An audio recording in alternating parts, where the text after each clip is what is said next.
Hallelujah. I feel good. I feel the Lord. Amen. Amen. Hallelujah. Praise God. That is in my spirit. Amen. Yes. I don't know, when your spirit feels well, it kind of makes you feel good all over. Regardless of anything else. It doesn't matter about anything else. You just feel energized. Amen? Amen. Praise God. You feel energized? Yes, amen. Hallelujah. Man, I tell you, the charger's there. He's the charger. We're the battery, and he's the charger. You run out a little juice, it charges right up. Praise God. Father, we thank you this morning. We ask you, Lord, to energize us again with your word, with the Holy Spirit. Lord, set us aflame with your word and let us hear what the Spirit has to say to the church in Jesus' name. Amen. Praise God. There's been a lot of said here in the church about prayer. In all of our lives, we've learned how to pray, or we've prayed as we've been taught. And I'm sure that many of us here could testify to the times, places that we've been throughout our lifetime. And remember, so many times of prayer meetings that we've been in, churches that we've attended, services, people's homes, our own home, wherever, when much prayer was made.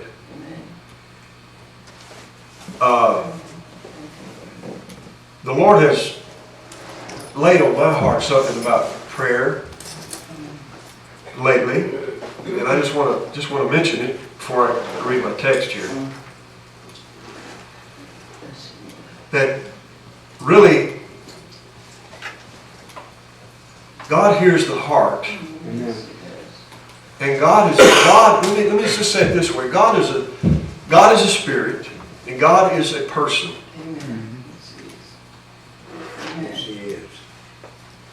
You and I are born again. If we're born again, we're born of His Spirit. So therefore, we can communicate with Him. Isn't that right? Amen. I can communicate with you because you're not an alien from outer space. You are a human being, like I am. So we can communicate. We can communicate here in this land because we're born of this land and we speak the same language. Right? So we can communicate with one another. I believe that God has laid on my heart the same thing about Himself. That all that God wants us to understand. Hey, just look at it just for a minute. It is the same with God. We were once aliens, alienated from God. We had no fellowship with Him because of sin. Christ has come and redeemed us and saved us and brought us by His sacrifice into fellowship once again with the Father. So now we can communicate with Him. Paul says if we are born of the Spirit, if we are born of the Spirit, then we live by the Spirit. Amen. And we walk in the Spirit. He says you are no longer in the flesh, but in the Spirit. If so be that the Spirit of God dwells in you. Amen. If we have the Spirit of God, how many have the Spirit of God in your life? If you have the Spirit of God in you, then you're no longer in the flesh, but in the Spirit. And so God has been laying this in my heart lately that, son, when you approach me, when you come to me and you pray, don't think that you have to get yourself some kind of worked up before you can communicate with me. Amen. Amen. All of my life, I've been raised in Pentecost, for the most part. And I have been around praying people all my life. My mother was prayer warrior, my family, my friends, my close acquaintances, church members, so many people throughout my life, and I've seen people pray, and I've been around it, and so we tend to follow that which we see and what we're taught and what is put forth as an example before us. But when I really think about it,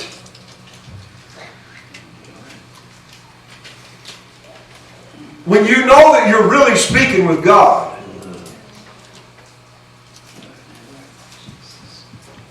it's not really in a moment of hurry up or frenzy. It's not a moment of desperation necessarily. But the moment that you know you're in contact, that you're speaking with Him and He's speaking with you, that's what God impresses upon us. He wants us to understand that when we come before Him and just begin to talk with Him like you would talk with me or you or your neighbor or somebody else that you know, your friends or your loved ones. Thank you, Lord. In other words, when we get down before the Lord, let us not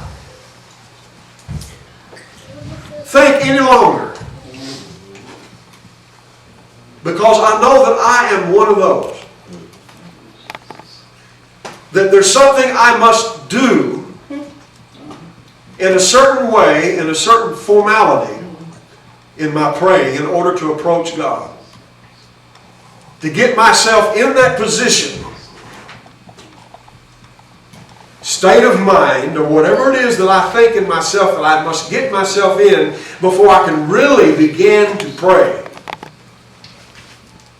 We must begin to realize to get out of that mindset. Amen. That when God, this is what God, I believe, has been telling me about this lately. When you come to me, just begin to speak. If you believe, if you know that you're a child of God, if you know that you are my son, after all, I don't go to my wife when I want to speak to her and get myself all worked up in some kind of mental attitude where I say, oh, Lena, oh, Lena, oh, Lena, oh, Lena, oh, Lena, oh, Lena, oh, Lena, oh, Lena, oh, honey, honey, oh, God, oh, honey, oh, baby, oh, baby, oh, baby. And then go and say, hey, well, Lena, can I borrow the car? That's right. Did you catch that? Did you catch that? That's right. Oh, Lena, oh, sure, oh, I want to use that car so bad. Oh, my baby, oh, my wife, oh, my honey, oh, my love. I want to use that car so bad today. I got to go today. Oh, my honey, oh, my love. Well, Lena, can I borrow the car? That's true. That is right. Now, I'm not making fun. Look, please. That's right. Please understand me this morning. I am not making fun. So true.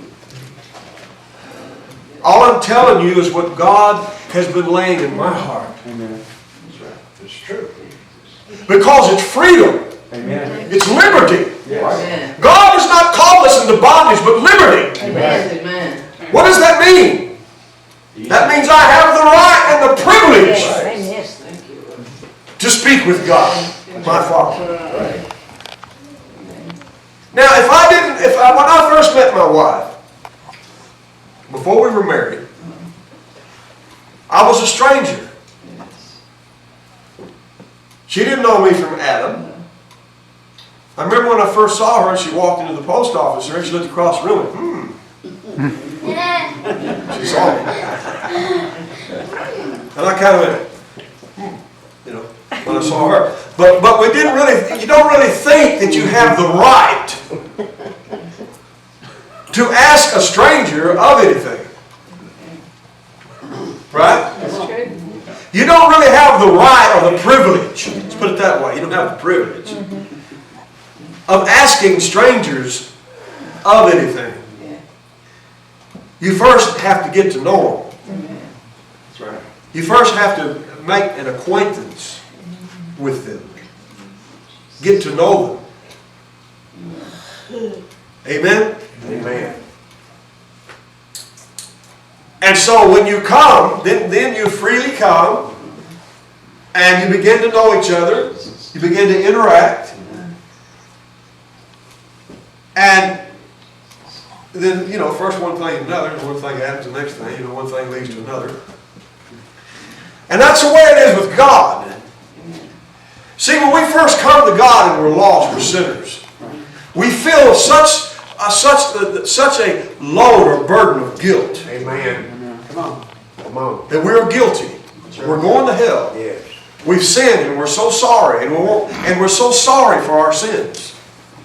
And we want God, please forgive us. Oh God, please. Oh Lord, I come to you now. Please, Lord, save me, wash me, cleanse me. Lord, I don't want to go to hell. I want to go to heaven and be with you. I want to live for you. I don't want to live this way anymore. I want to live a life of, I want my life to be free, and I want to be clean, and I want to have peace of mind, and I want to have peace in my life. Amen. Amen. Right? So we come to God. Some crying, some begging, some others maybe not quite as much. But whatever it is, however it is you come, you know the moment in your heart that you have made contact with God. Amen. Yes. Amen. If it's through many tears, or if it's just through that some people get it quicker than others.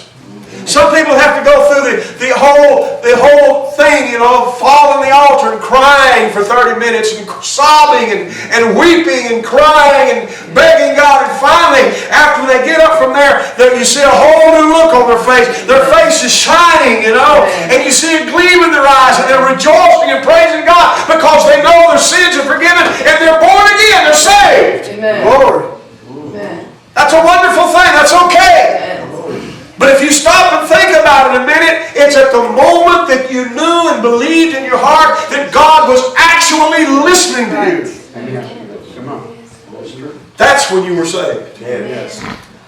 It wasn't at the moment of weeping and bellowing and crying and carrying on because you're so sorry. And God understands that. God understands your sorrow. He understands your grief. Yes, He does. He understands why you feel like you do. Yes, amen. Amen. Come on. But that's not why He forgives you. That's right. It's not like God sitting on His throne and saying, if you show me you're sorry enough, I'll forgive you. That's right. If you'll just cry a little bit more, I'll forgive you. No. That's not what God's looking for. No. There's nothing wrong with weeping. It's okay. Maybe we need to weep more. Maybe some people's hearts need to be broken, need to weep. Amen. Amen. Yes. But through it all, God shows us in our own hearts where it's really at. Amen. That at the moment of faith, at the moment of knowing, you finally got through to God, and you made that contact with Him, and suddenly in your heart and soul you knew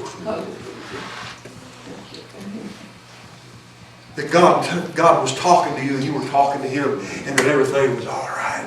Amen. Yes. Lord. Thank you, Jesus. But when I got acquainted with my wife, and I wanted to get to know her, I didn't weep and sob and cry and moan and groan for an hour. Please, will you let me get to know you? Please, will you let me come and take you out on a date?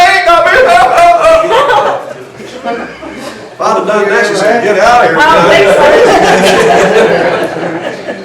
That guy's middle, man. I don't mess with him. Right?